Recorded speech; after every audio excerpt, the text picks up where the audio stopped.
Selamat malam, saya Michael, mahasiswa dari STIE Eka Prastia dengan Prodi Manajemen. Pada malam hari ini saya akan membahas materi tentang sistem dan reformasi ekonomi. Sebelum saya membahas lebih dalam, saya akan memberikan definisi atau pengertian dari sistem itu sendiri. Sistem berasal dari kata Yunani yaitu sistema, yang dapat diartikan sebagai keseluruhan dari bagian-bagian yang berbeda, tetapi masih dalam satu lingkup. Sehingga sistem dapat didefinisikan sebagai suatu sistem yang terdiri dari beberapa komponen-komponen yang bekerja sama. Komponen-komponen itu berhubungan dari waktu ke waktu yang bertujuan untuk mencapai tujuan yang sama.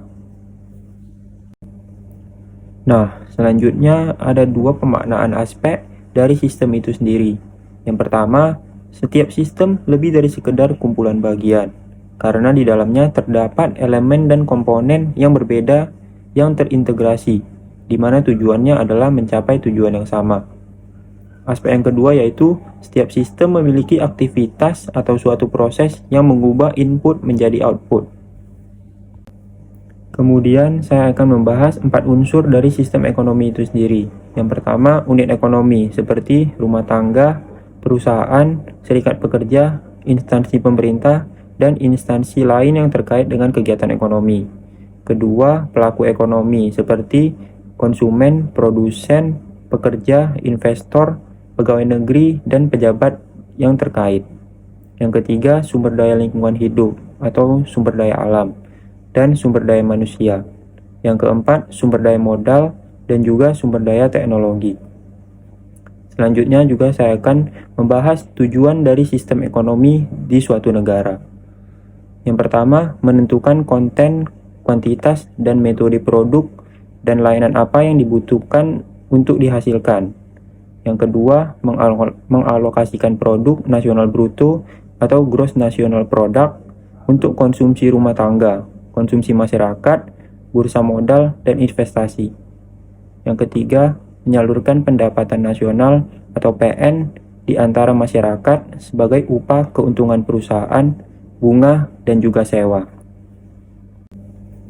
Selanjutnya, saya akan membahas sejarah sistem ekonomi di Indonesia. Secara umum, Indonesia melalui 3 periode atau masa sistem ekonomi.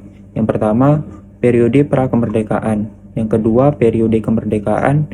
Dan yang ketiga, masa reformasi. Pertama-tama saya akan membahas periode pra-kemerdekaan yang terjadi pada masa kolonial Belanda.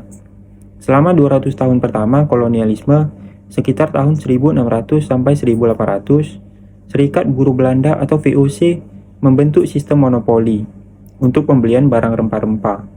Sistem perdagangan yang dilakukan yaitu harga rempah-rempah telah ditetapkan oleh pihak VOC. Yang kedua, terjadi paksa beli antara petani rempah dengan VOC. Kemudian pada tahun 1830, ketika pemerintah kolonial hampir bangkrut, secara khusus dilakukan sistem tanam paksa. Sistem tanam paksa ini jauh lebih ketat dan kejam.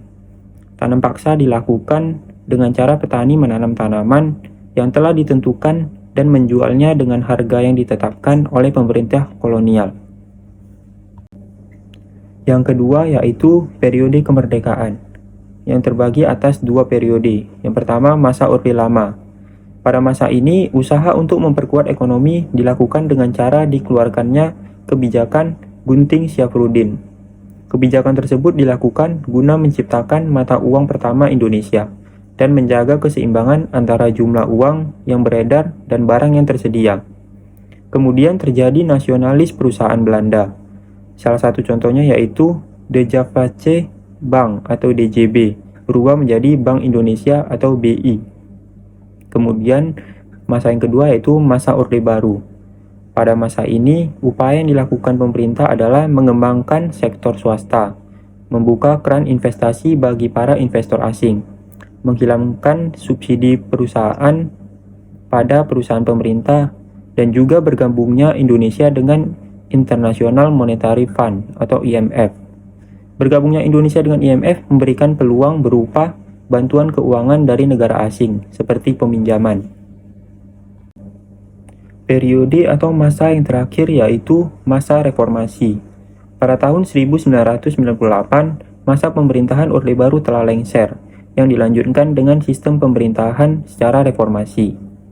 Pada sistem ini, sistem perekonomian yang dianut oleh pemerintah Indonesia yakni sistem ekonomi Pancasila, yang berlandaskan pada pasal 33 Undang-Undang Dasar 1945. Sistem ekonomi Pancasila mengutamakan kerjasama pemerintah dan swasta dalam mengelola perekonomiannya. Oleh karena itu, ada pembagian peran yang jelas antara pelaku ekonomi atau BUMN negara dan juga BUMS atau badan usaha milik swasta. Selanjutnya, saya akan membahas tentang sistem ekonomi Pancasila, yang merupakan sistem yang kita gunakan sampai sekarang ini. Yang pertama, tujuan sistem ekonomi Pancasila yaitu menggantikan perekonomian kolonial menjadi nasional. Yang kedua, pengertian sistem ekonomi Pancasila itu sendiri.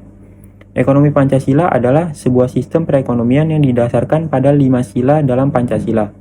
Yang kedua, ekonomi Pancasila merupakan hal pokok dari sistem ekonomi Indonesia yang telah diamanatkan dalam Konstitusi UUD 1945. Yang ketiga, suatu sistem ekonomi yang digali dan dibangun dari nilai-nilai yang dianut dalam masyarakat Indonesia.